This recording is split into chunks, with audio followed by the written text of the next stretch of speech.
I'm Justin Lokitz, and this is the Design Shift Podcast, your weekly design guide packed with actionable insights, expert interviews, and bold ideas to help designers at every level lead with clarity, influence change, and shape what's next. In this episode, I sit down with my longtime friend, Nick Cawthon, the evidence-obsessed strategist and design leader who's been future-proofing design for decades. From advising giants like Electronic Arts, Genentech, Airbnb, and Adobe, to teaching data literacy to CCA's Design MBA program, Nick has one mission: arm design teams with the AI fluency and hard metrics they need to stay indispensable. Keep listening to hear how he's using self-assessment tools at retrain.gauge.io to smash adoption barriers, why direction beats deliverables in an algorithmic world, and what every design leader must master before the next disruption hits. And remember to subscribe to the show and the Design Shift newsletter if you enjoyed this episode. Thanks. Well, here we are again, and welcome to Design Shift. Today, I am sitting down with one of my favorite people, Nick Cawthon. He's, by the way, he's self-described also a great hang. He is a design leader who calls himself your human in the loop, which I absolutely love. Nick is a 25-year UX design veteran, founder of the San Francisco consultancy Gauge, and has taught data narratives in CCA's Design MBA program for quite some time. He's helped heavyweights like Adobe and Airbnb and Genentech turn messy human signals into product decisions, which is obviously a big deal. And as I mentioned before, he's not only a good hang, he's just good people all around, and I'm really excited to have him here. Welcome, Nick. Hello, Justin. Thank you for having me. Always good to see your face. Likewise. So I'm going to start at the very start, and we were just talking about this. I would love to hear your journey to becoming a design leader and doing what you do today, which I think is probably a bit different than where you started. You started at AltaVista, which, I think is like maybe the first search engine, if not one of the very, very like top 2-3 search engines out there, even before there was a Google. Tell us a little bit about your journey from icy visual designer to this badass design leader data guy that you are today. Yeah, I'll give you some context, given a father of two boys, both of Perfect. whom are going through some formative phases in their lives about who they are and what they do and what they like doing. I was sort of my younger son's age in an aftercare program where the den mom sat us all down with some pen and paper just to keep us quiet for a little while. And at the time, I was interested in dog bites and World War II planes and aircraft and things like that. And this moment could have been as short as 15 to 20 minutes. I think about the actual visual piece that I worked on, and it wasn't this sort of opus. It was just like a quick drawing. And I remember looking around the table and then looking at my stuff. And it's like, wow, I really invested myself emotionally into this output. And I see all of my classmates, and they didn't care. They were sort of waiting for their apple juice and saltine crackers. And it was a formative moment for me of, this isn't bad. I don't mind drawing. I don't mind the visual aspect of storytelling. And I like what I did, and I take pride and confidence in that what I did was really good. And there was another instance of that in college where, as a freshman, my very first college course at the University of Oregon, I talked my way into an upper graduate course where it was all juniors and upper level course where it was all juniors and seniors. And I just knocked the first assignment out of the park. And I remember, again, that emotional investment in that time spent of like, I will do this because I love doing it. I don't do it because I'm trying to get a good grade. I do this because I have an idea and a vision. I need to see it come to fruition.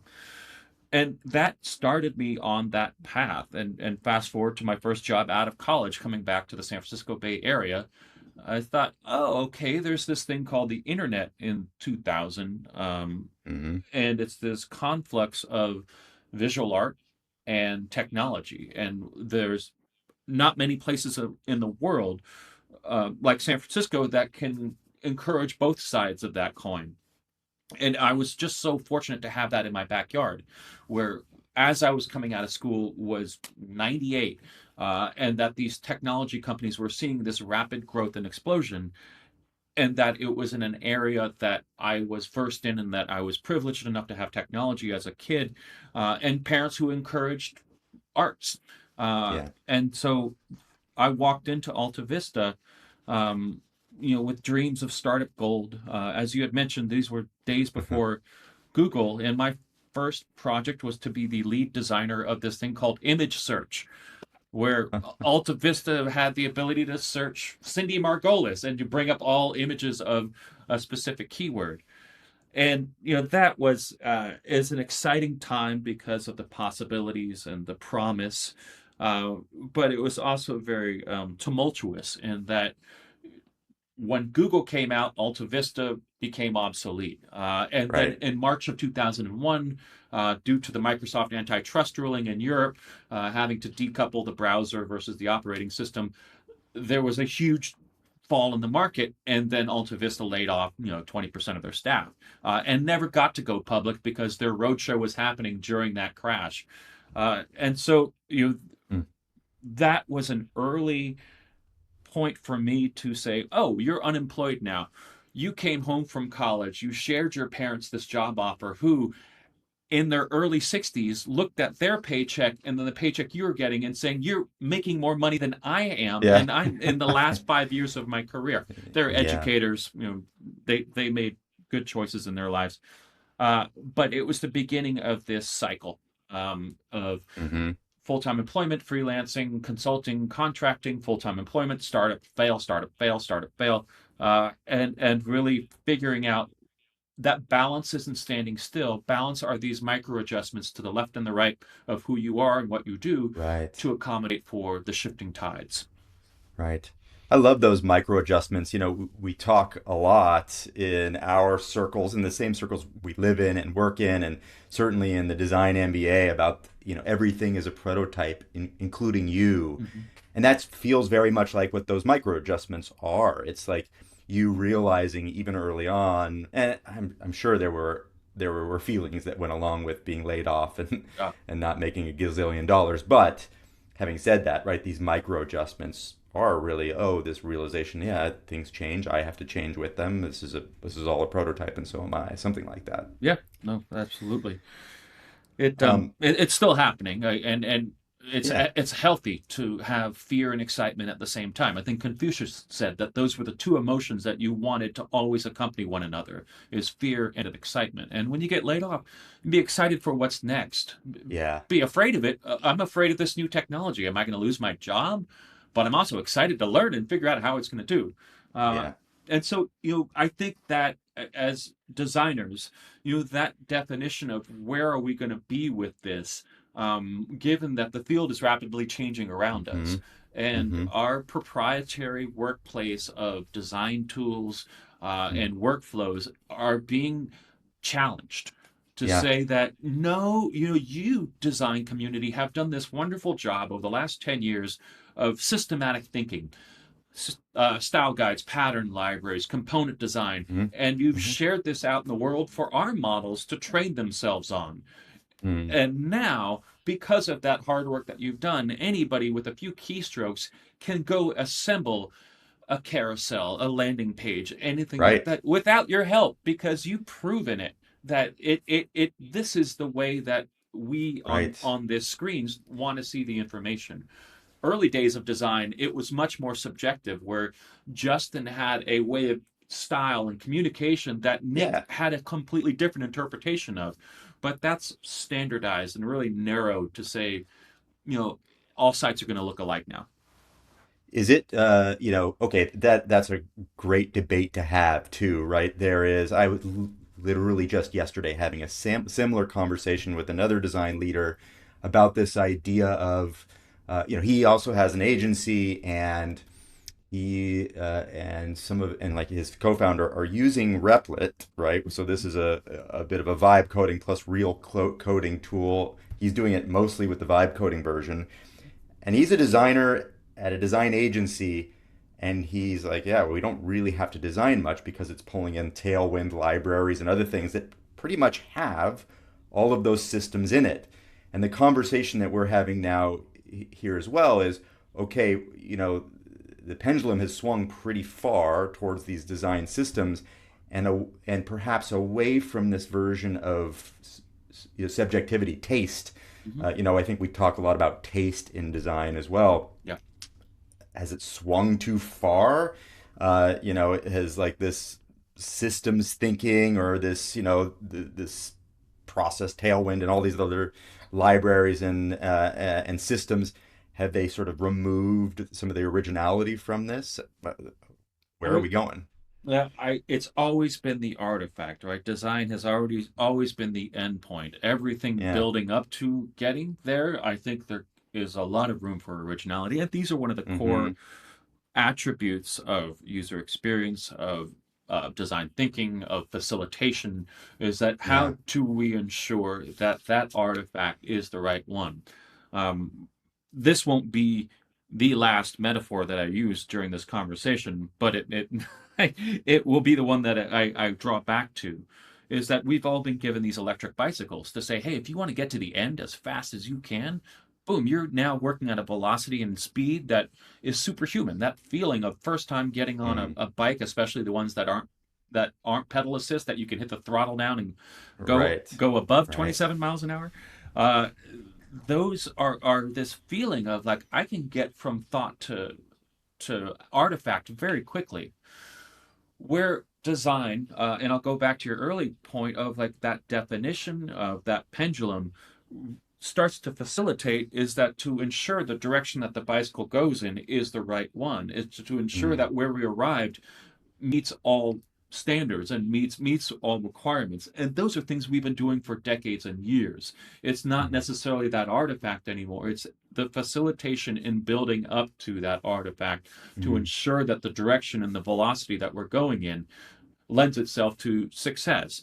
When you have the ability to speed through that last part of a product design lifecycle, do you allow yourself for more user-centered exploration at the beginning, or do you just try to go faster, faster, faster without any repercussions of are we going the right way? Yeah.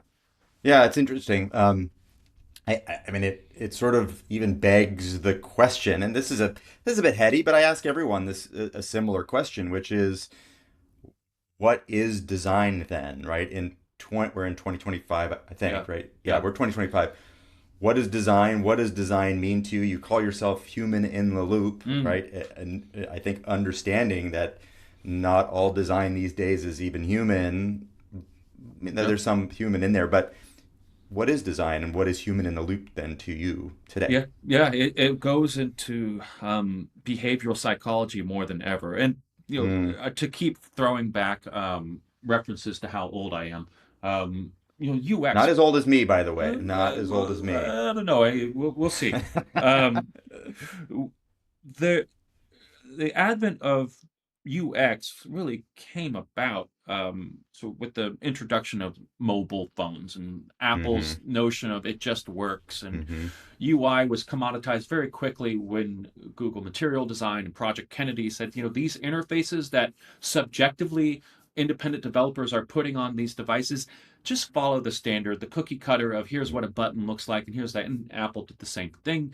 And these large vendors of devices and interfaces said, let's try to keep things looking like the value of the brand.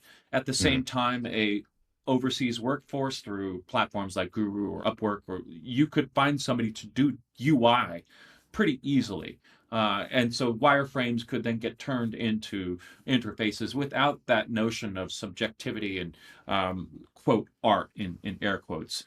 And so that user experience was a refreshing notion, for no longer were you really worried about what color the pixel were. You were trying to understand what emotions were drawn from going through a workflow or a process or an Right. application. And Right. it goes back to your question of like, what is design? And if it's understanding of the emotion that the user has going Mm-hmm. through a process, yes, digital artifacts will stand up or frustrate people along the way, Mm-hmm. but where do you start to pull off those wow, aha, love moments where it's not something computers are very good at. They may be good at the UI, but they're not understanding the UX of where you can start to find those real differentiators of a service design, of a customer experience, of a Yeah. of flow. Yeah. I love that. Yeah, I mean, this is the human piece. This is the, I think what we've seen so far is AI is really good at reflecting things back to us that we will react positively to. But what I'm hearing and what I believe as well is that is not UX. UX is not always some positive response, right? Because it often requires a little friction. It often requires a little zhuzhing or something else to elicit some bigger response to it or get us to do something, click something, understand something, be wowed, awed, whatever. Yeah, I think I love that. I love the idea that it's emotion. It makes a lot of sense to me. Little tweaks. I'll give you one that you know, and then one that I'm working on myself. One you Cool. Yeah. know is the first time you opened an Uber app and you saw all these taxis, which were fake, by the way, Oh, saying, yeah. "Oh, Yeah, yeah, just yeah. go and find one." And when you're Uh-huh. looking at a market that people are worried about getting in the cars of people they don't know because the gig Mm-hmm. peer-to-peer economy was still new at the time, and Mm-hmm. B, don't know where those taxis are. To Mm-hmm. know, are these Ubers going to leave me standing on the curb just like that taxi cab knows? Is there still a value in the convenience of being an app Right. based versus a phone based hailing taxi hailing service? And by showing those little animations, oh, they're all around me. I'm not going to be waiting a long time. And look, everybody's riding in these things Right. when it actually wasn't the car. But the UX Right. of the first app experience of Uber was wonderful. That's one you know, and it's very common. Mm-hmm. The one that I'm working on is this service of which uh, people need to see an an artifact of an evidence of activity.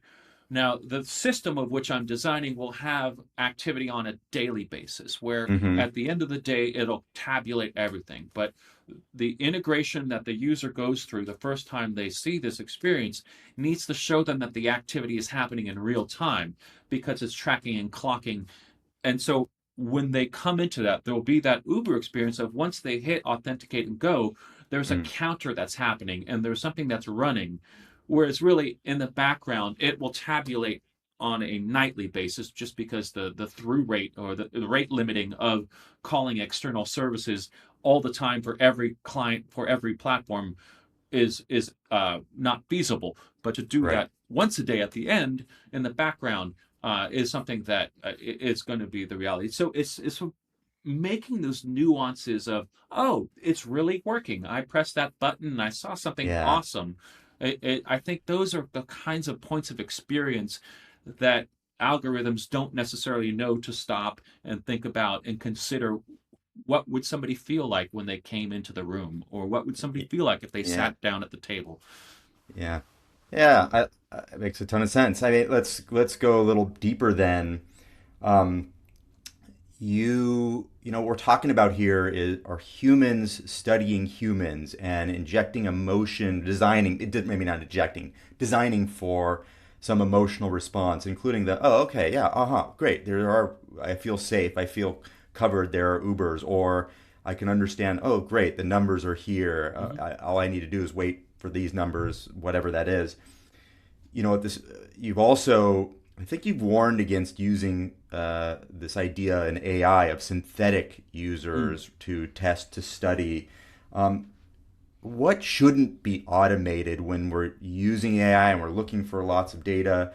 I'm going to put it another way. A CEO comes in, and you engage, right? Hmm. Engage. You work with some giant companies, and a CEO says, "Hey, I want to also cut. I'm hiring Gage, but I also want to cut 80% of our research costs." What line do you draw? What shouldn't be automated? Where do you stand on that?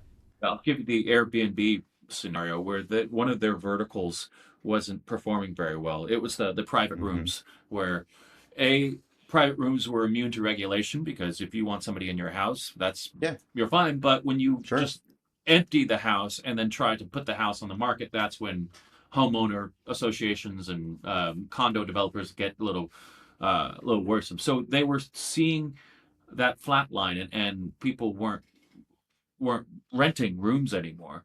Uh, and the internal research staff, had a hypothesis of why.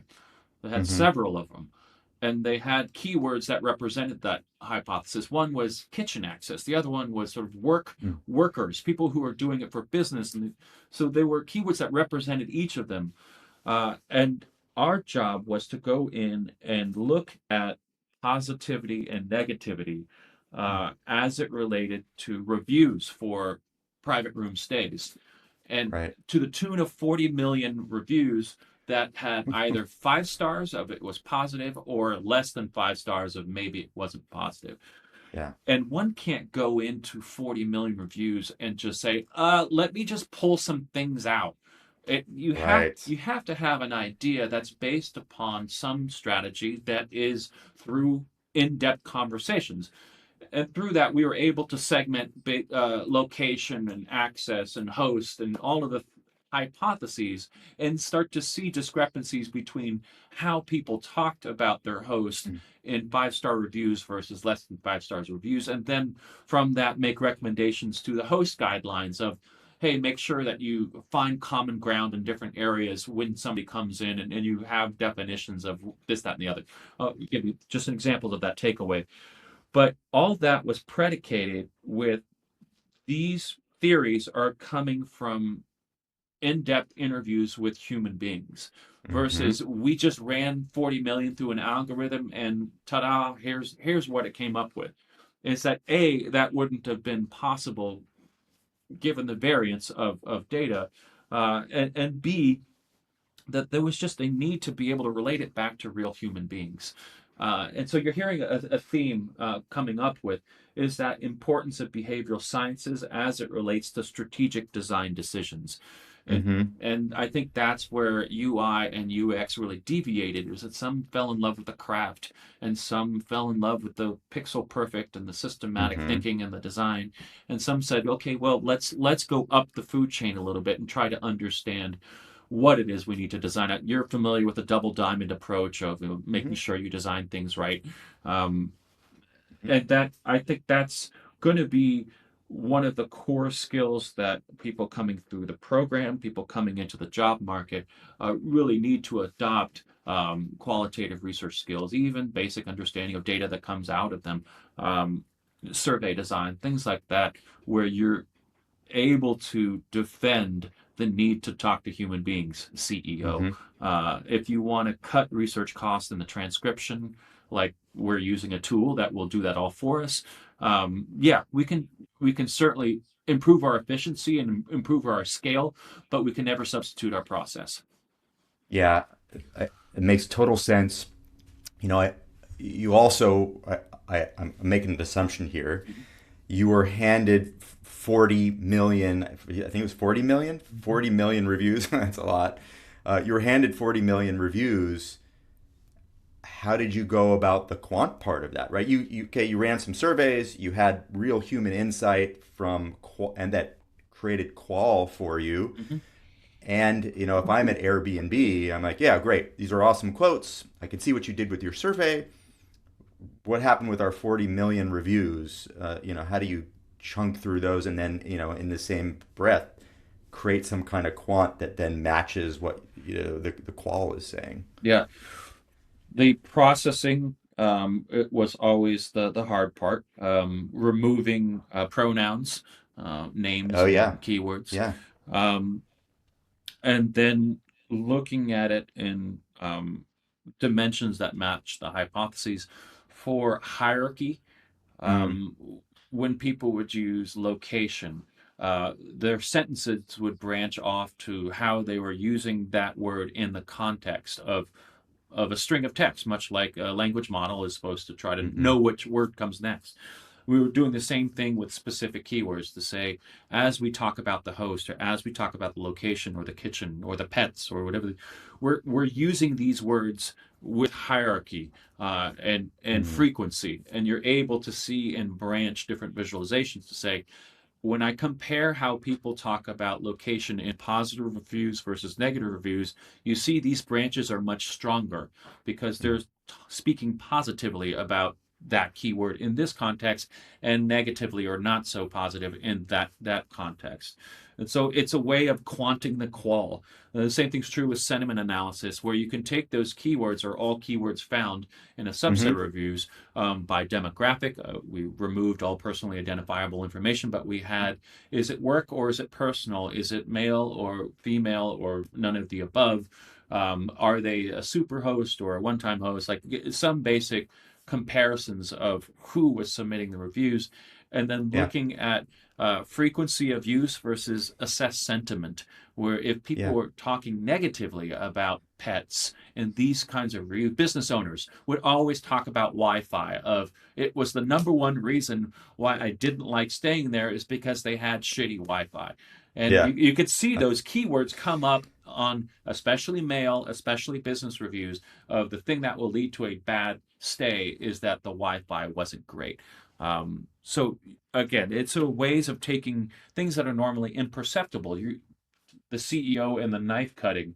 You're Mm-hmm. never going to get somebody looking at 40 million reviews and tabulating them. And these are ways of processing data that we didn't have before. And now we're able to look at and hopefully go back into these conversation points with qualitative research to say, Yeah. let's talk about your router and your mesh network and the things about what measures are you doing for that your guests feel like the Wi-Fi is good or bad. Yeah. I feel like what's profound there and like how much things have changed. Here's a story of my own.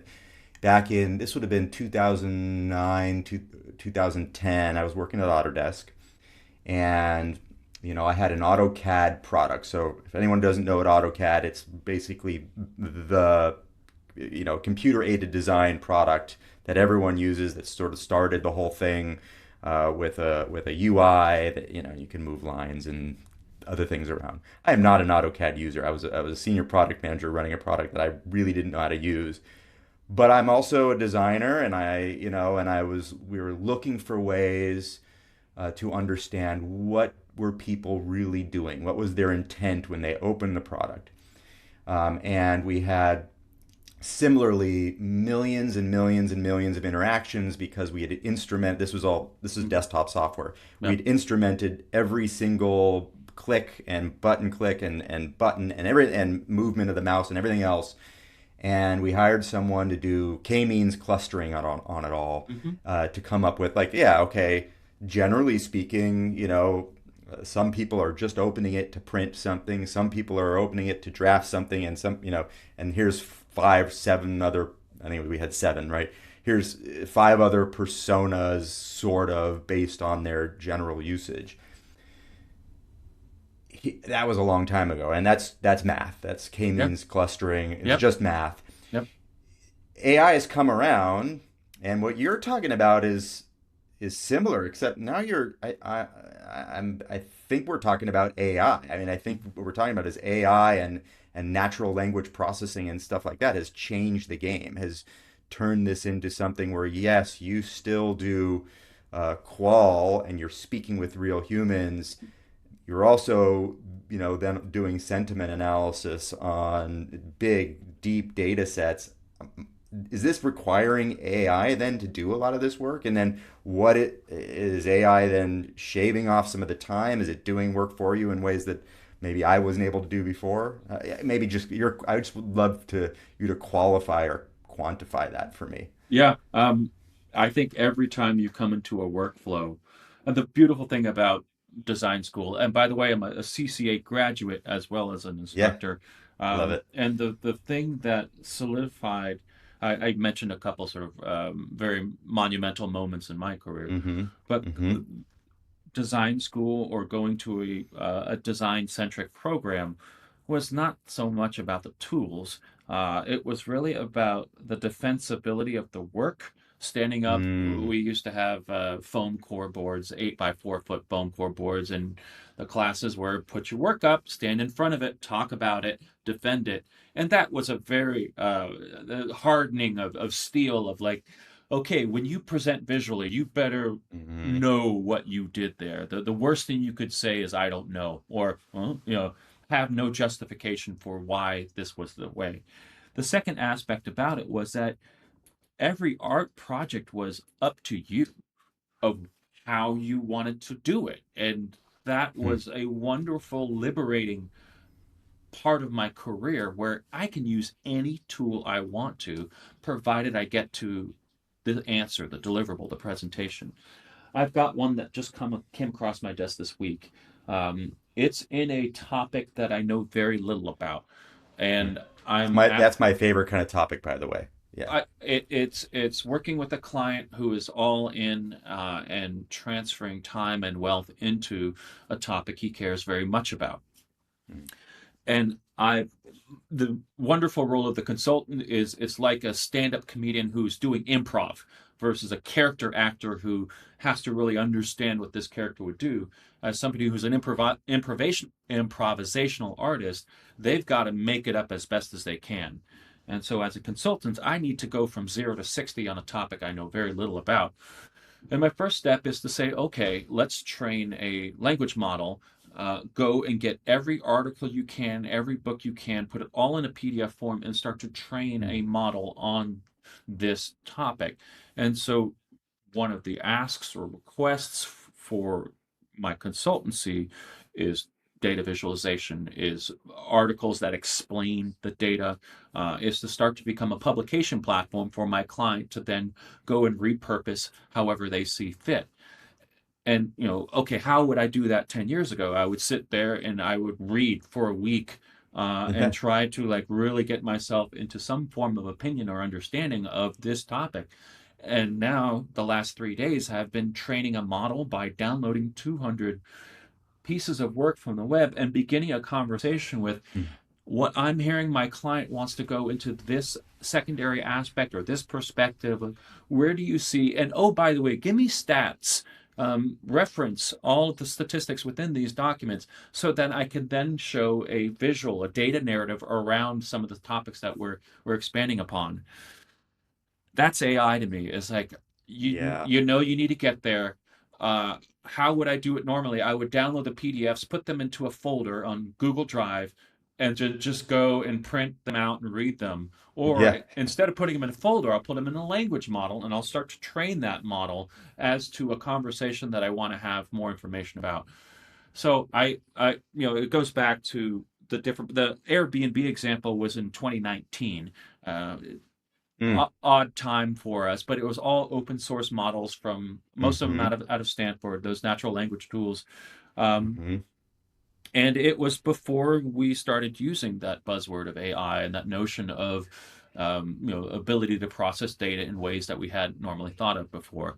Um, Yeah. so Yeah. it's been a good journey and very liberating to be able to make things up, much like art school, where that's not what the client asked for, but it's the way I want to think about this at scale and at Yeah. speed. Yeah. Yeah. What I'm hearing here is really as a forward-thinking designer, design leader, also tinkerer. I mean, I think that's what a lot of people learn at CCA, whether it's in design or art, is exactly what you just said, which is make something that's meaningful to you, right? Piece this together with whatever materials make sense to give it form and shape, whether that's some human experience through UI or a physical experience or digital, whatever it is. And I'm hearing that's, and I know this of you, right? That this is something that you just do, that you're quite adept at, is just grabbing these things and starting to mold and shape them for purpose. So here goes my next set of questions about that is, we've got AI everywhere. And in fact, so much so, I mentioned before, a CEO decides to, reduce costs by saying, oh, we don't need all this research and so forth. And same thing, we're seeing, UX departments being gutted, companies as well, but UX departments being gutted. If you now at Gage, and I think you do some of this, if you had to go build a 5 or 7 or 10 person design org from scratch, what roles would stay, what roles would sort of like, I don't really need that specialized thing anymore. What new roles appear Mhm. out of nowhere. Yeah. I heard a comment last night about instead of organizations being triangle shaped, they now become diamond shaped, where Mm, there's going to be this cross pollination. If anybody can do anything, meaning Justin, as an engineer, you can go into Cursor and generate UIs, or as a product manager, you can do the same thing, or as a designer, I can start generating product specs. yeah. If now there's ubiquity in our formal silos to say we Hmm. should all be in the same pool together, how do you respect or adhere to a traditional structure of an organization? Designers design. If you have a code component, run it through the design review process. They'll review it, make revisions, submit it to engineering. Engineering will then develop in code, and then that's how we get things done. Whereas now, we've got the efficiency not to have to go through that manual anymore, is that we can reference things that are known to iterate on them much more quickly. So my 10-person organization as a design org, um, it's going to mandate that there are those who, from a design operations perspective, are now writing rules for algorithms. They're the ones that are being the prompt engineers. You mentioned tools like Replit, and I don't want to go too technical too quickly, but the vibe coding platforms that will be the most valuable are the ones where you can establish guardrails and that Mm, you can constrain what it's doing, because like any good politician, they'll give you the answer that you think you want to hear as fast as possible, because wow, hmm. oh my gosh, and maybe for 80% of the time that's a great answer. But to be able to constrain and an environment, maintain an environment in which the work that your organization or your department does will find valuable, I think is the shifting role of design operations, where, all right, Yeah. these are the libraries, these are the packages, these are the reference, this is the style, same way that they would maintain a pattern library or a departmental workflow. Um, that the designers that took the red pill and learned how to code um, are I like now that that's the red pill, by the way. That makes sense. Yeah. if I Yeah. yeah, that Okay. if they have a context and an understanding that's going to be increasingly Yeah. valuable. And same thing with the front end engineers that can take the time to listen to user Hmm. feedback and iteration. I think that design thinking. You talked about the pendulum, and just internally in my own perceptions and experience, I for a few years just thought it was like, oh, so overblown and hyped, and I saw value in it initially, but let's just build things. Let's just get to it. Come on, let's stop with the sticky notes. Let's just start. Let's try and fail. Let's prototype it out. And now I've gone completely the opposite direction, where there's going to be such value in that workshop and planning and coordination Hmm. and scheduling, to say like these are skills of cross-modal teams that are going to be so valuable. And there's nobody better to do that than design practitioners, to really understand where our roles lie and what the reasoning is and what jobs need to be done. And so I would make sure that somebody within that design organization has that facilitation responsibility. Um, so Yeah. that addressed a little bit of your questions about so what's coming from scratch, what roles are extremely important, and which new roles appear. That example I mentioned just a minute ago about the aggregation of a knowledge base for a new Hmm. area of study, that's a junior level job. You need to go index, tag, make sure you cite the article so that any algorithms that are being referencing it have proper attribution. And it's a research assistant, and that can be applicable for whatever field or discipline that you're Hmm. in. And I encourage that retraining of, instead of just going and assuming that the algorithm is the expert, is to really understand and share out, here's how you got to this point. Yeah. It makes total sense. This I like this, and I think this idea of it's really this evolution and blending of skills. And you mentioned like the taking the red pill and learning how to code. You you told me a story the other day, and I'm not going to tell you who the client. You can decide if you want Yep. to say Right. who the client is, but Yep. you told me a story that was like this was like the mind blowing thing to me, Mhm. which was I. So here I am. I've worked in big orgs for a long time, and I've also been a consultant for a long time. And there has for a very long time been this, I don't know. It's like this headiness of the design org and also the headiness of the engineering org and product sort of, pulling the strings and handoffs, right? And so, here at Autodesk, I had a 200 person engineering team. And in that engineering team were also, designers. So not all 200 were engineers. We're all different kinds in QA, but also a bunch of designers. And everyone had their remit, right? Everyone knew what they were doing, and then there were lots of handoffs between things. And the story you told, I'm just going to paraphrase, is you were working for a big org and that you worked with a bunch, and and the normal way to work would have been design, build Figma files, hand off to engineering product, and they run with it and do with what they will with those files. And you said, "Nah, we're not doing that. We're not going to use the prototyping tools in Figma to build clickable prototype. We're just going to build the thing using the actual code libraries." And I think you were using Cursor. Correct me if I'm wrong, but I think you were using Cursor, and basically you've vibe coded or partially vibe coded plus a little bit of extra coding what is real. And on one side, you had the design team sort of tearing their hair out. Yeah. And on the other side, you had the engineering or product team going, "Oh my God, this is exactly what we've been wanting and asking for is something real that we can then instrument or plumb or whatever it is." All right, so there it is. What's maybe fill in the gaps for me? And what's the moral of that story when we're talking about designers now who can use vibe coding tools, which also then code? And Yeah. maybe this is also, designers who can code. Yeah. What's the moral of that story? Um, the I guess the person in the story was the junior designer who it was their first job out of college, Yeah. CCA grad in interaction design. Hmm. And they had been spending the last 4 years of their academic career in Figma, preparing for a workplace, a graduation time in which the world would accept her to say, "You are so skilled.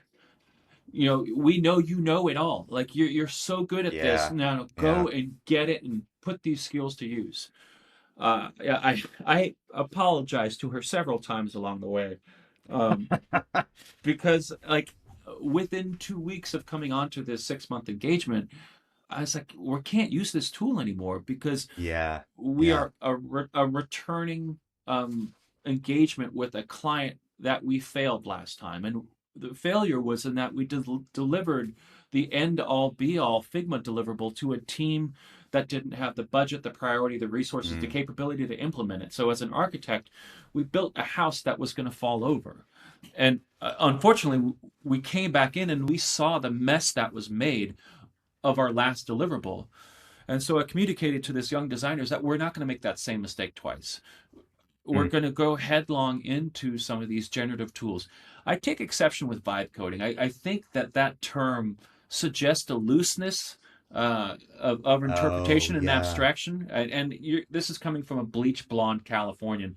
Like the vibe is always like so casual. Whereas I think we need to be very distinct Right about our on. work. Right on, dude. Yeah. Bro, like you're Bro, harsh, just vibe code it. you're harsh in my vibe in your code base. Um, Uh-huh.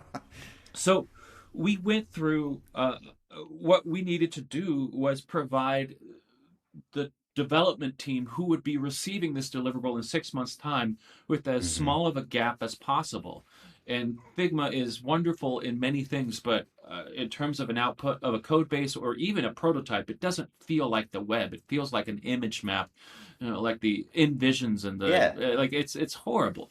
Um, Yeah. and so, from a user testing standpoint, how can you really simulate the complex interaction that some of these some of these web experiences have when it's If really you can just only click here, then then what's the Yeah, choice? You can only click there. I Yeah. want to see the mess.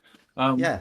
so we tried UX Pin, we tried Dreplet and Lovable Mhm. and Bolt and on and on and on and on, V0. We tried all of these vibe coding tools, but it never got us to the code base. And we wanted to work with the code components that were already built so that the development team didn't have to do anything new unless we explicitly said, hey, there's some part of the UX that we could really use this. Now, in a traditional organization with siloed departments, you would design something, you would submit it for review, it would go into the queue, and on Thursdays at 2 p.m., they would review it.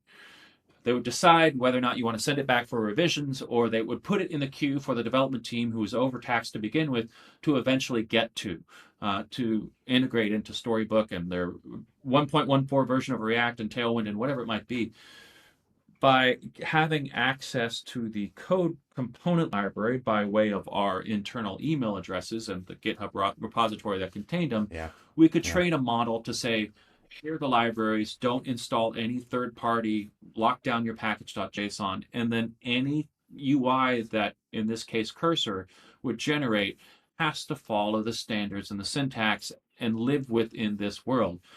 And it reduces the abstraction of designer's deliverable Mhm. because now you are developing in an environment that is as close as possible the one that the engineering team will be implementing, and all the logic and variables and conditions and workflows and experiences that you're authenticating saves them from having to do all of that. We used Google Sheets as an integration so that as they use, in this case it was like a 10-step form that internal users at this company had to fill out, Mhm.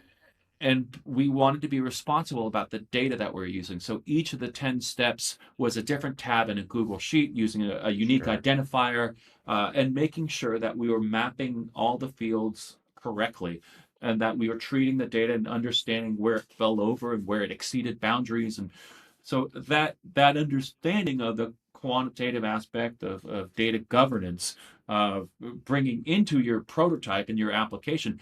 And the joke about the word prototype was it gives you this uh, leash, or this excuse is too hard of a word. It gives you this air of temporalness that Yeah. allows for a lot of interpretation.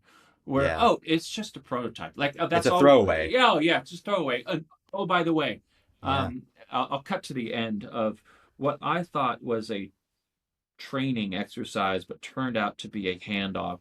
I was very eager to go and train the design department of, at this company, this is possible. This is what you can Mhm. do if you put down Figma.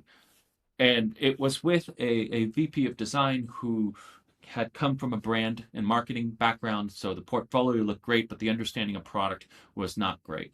And the VP of product who had been there forever, and brought us in to really start to think about. It was also responsible for all the internal tools.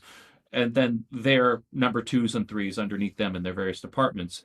And so the the presentation was walking through this application and the requirements and the data that stood it up. I didn't Mhm. talk much about Cursor or the way that we got there, because that would have gotten a distraction on how did you make the thing do the thing, but it was really more Mhm. about the how can you get to that end point.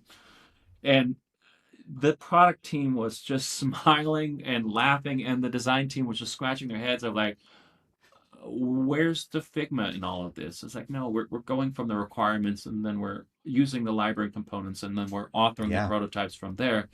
And like we're trying to get it to as close as possible to a deliverable. You can call it a prototype if you want to, but the developers are is whose time we're trying to save. And so that was a very pivotal project for us, for me. It's rethought, it's challenged my thinking about what does the design leader need to know. You asked a question Yeah. about your organization. How do we retrain our staff? How do we accommodate for everybody's in the swimming pool now? Yeah. And how do we find the definition of what design does? Because it's being challenged now, in ways that we haven't seen yet. So those are things that I'm processing. This was again, this was an aha moment for me. It was pretty profound, and it is still when you tell it to me that way, which is we're not using Figma. Well, where's the no, Where's no, no. yeah, We're creating the thing so the handoff is smoother, so that we're lessening the time to actually get this thing into some production. mode that Yep. production, right? Even if it's a dev, mode that we can continue to test. Yeah. Yeah, it's big. I think then I've got two questions behind that. I'm looking at time, so we're close. Yeah. Um, One question is, so here you had design leader on that side, and and his teams, and he doesn't come from that. He comes from brand, so that makes sense that he's also, he's hired people who are supposed to be shepherding this through with a certain process, perhaps. But you've got this design leader, you've got mid-career design, leaders, managers, and so forth. What should they do with that? What should they take away from that story? Again, it's kind of the moral of the story.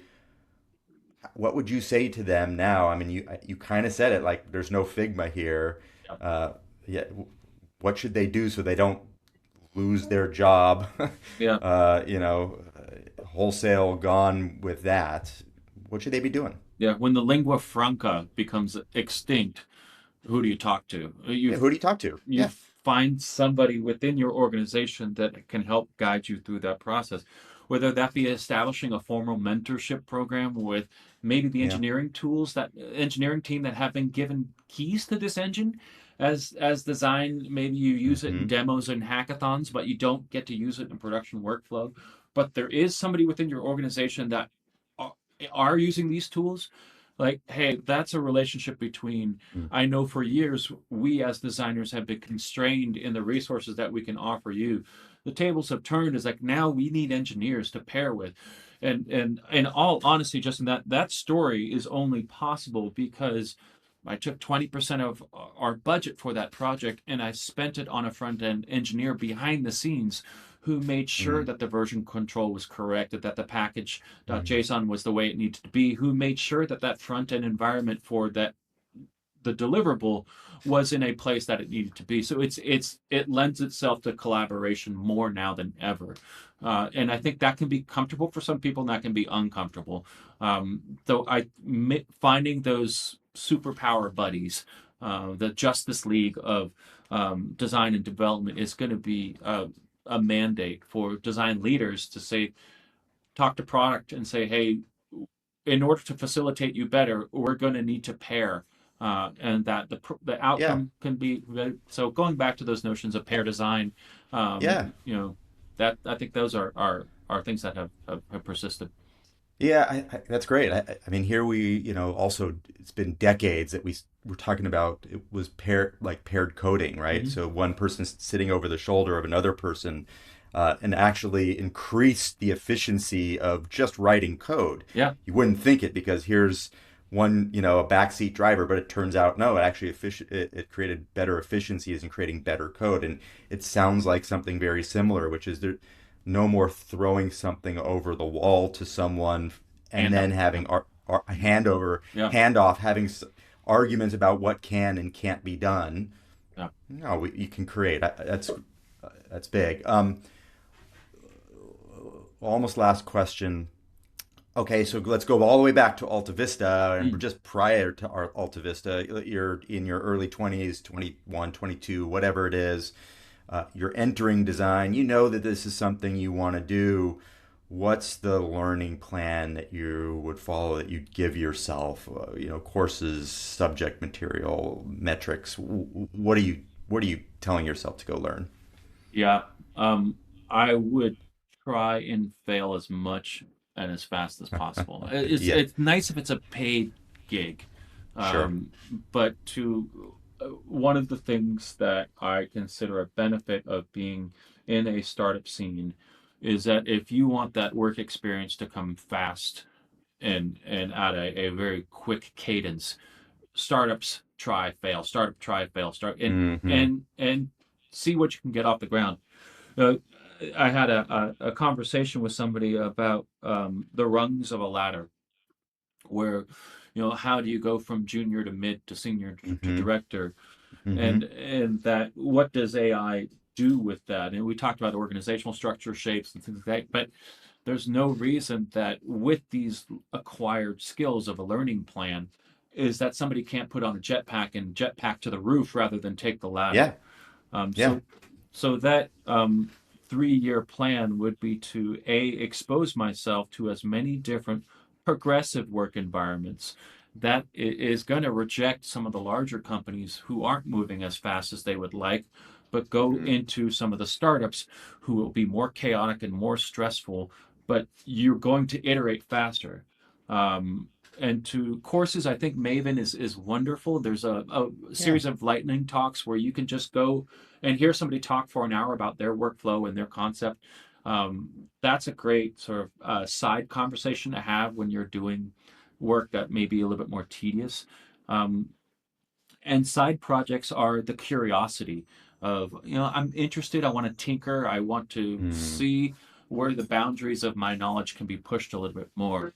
Um, from a metric standpoint, I've always troubled myself with scale, where Mm. I feel like if there's something I can scale up, whether it be a Discord community or a number of participants, or there's a notion of, yeah, you can do it once, but can you do it at a scale that is perceivable? Um, that that is a that's always a challenge for me. It's not to be niche or boutique or bespoke, Yeah. but to say, no, it's not just this one off. It's something that can be replicated out. Um, so yeah, that's my 22-year-old playbook, Okay. 3-year learning plan. Yeah, that would be mine too. Yeah, yeah. Try everything, prototype everything, fail a bunch. Hopefully in safe places to fail, but perhaps not so safe too. Um, Works quite well. Yeah. Justin, what was the impetus for getting out of enterprises like Oracle or Autodesk? What was the inner voice that said, "I got to get out of this"? Learning. I love learning. This is why I mentioned as well. I love being handed a problem, a project that I know nothing about. I know nothing about the industry. When I started consulting, I would tell people, it didn't matter if it was healthcare, banking, auto, I did them all. And someone would, they'd be talking internally and there'd be an acronym. What is that acronym? Tell me what it means. I have one. I was working with a very large medical device company that was doing a strategic partnership moving towards an acquisition of another startup in the same space. And I can't tell you who, but they kept talking about PNB, Mm, PNB, PNB, and I don't come from that. And I said, hey, stop, let's just stop. But we were using post-its, and there was a big room, executives, stop, stop, stop. What's PNB? This seems interesting, and and certainly really important to this deal that you're doing. It's called peripheral nerve blocks. I said, okay, well, we got to take 10 minutes now because you need to discuss and tell me because this is fascinating. This isn't for you. This is for me. yeah. And that's what got me into it. I love learning. That's why I love talking to you too. I love learning. I love the acronyms. I love the problems that we face and figuring out ways to best those problems or not, just knowing that they're there, that someday that will be solved. Yeah, that's what I love. Yeah. Oh, Thanks for asking. Nick, we're at time. What should people know about you? How should they connect with you? What are the things would you want to say, to anyone here in this little audience, mostly design and design strategy and so forth? yeah. I think that as you and I are advanced in our careers and in positions of leadership ourselves, that we owe it to the younger generation. You do a wonderful job Hmm. in your chairing of a department that trains Thank you. designers a young mid-level career. And I would encourage anybody that's listening to this podcast to be curious about the CCA Design Strategy Program. I have an investment as well to take what I heard from that last project where we Hmm. challenged the notion of design and product and development, and said, I don't want to leave these people behind. These are my people. I've been on that side my entire career. So how do we help them? And I mentioned Maven. I mentioned coursework and training. Um, Hmm. I've launched something called a AI readiness assessment for design teams, for UX and design teams to help understand the Amazing. profile. It will be publicly shared, the results, and you can find that at Retrain. That's RETRAIN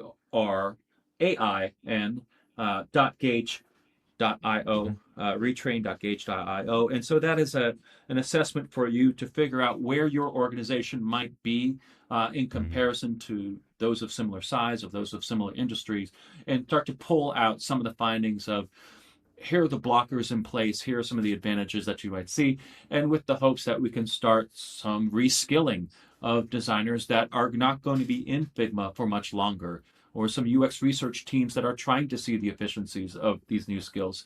And so that's my hope is to try to continue the conversation in the evolution of design as a field, as a curriculum, and as a community. Beautiful. And can they reach you at gauge.io as well? I Absolutely. imagine so. Yep. Yeah. Yep. And LinkedIn. I And see you LinkedIn. there all the time, and I follow everything you say, and I usually give you a like too because yeah, it's all interesting. We have great conversations. Right. Well, thank you so much, Nick, for taking time. We went over, and I never try to do that, but it's because it's fascinating, and you're fascinating, and I love the stories, and I appreciate you and you giving your time here. Thanks for the kind words, Justin. Thank you. Thanks for listening to Design Shift. If you enjoyed this episode, don't forget to like, subscribe, and leave a quick rating or review. It really helps more designers like you find the show, and it helps me make better shows. And if you're not already subscribed to our awesome newsletter, head over to designshift.me. See you next time.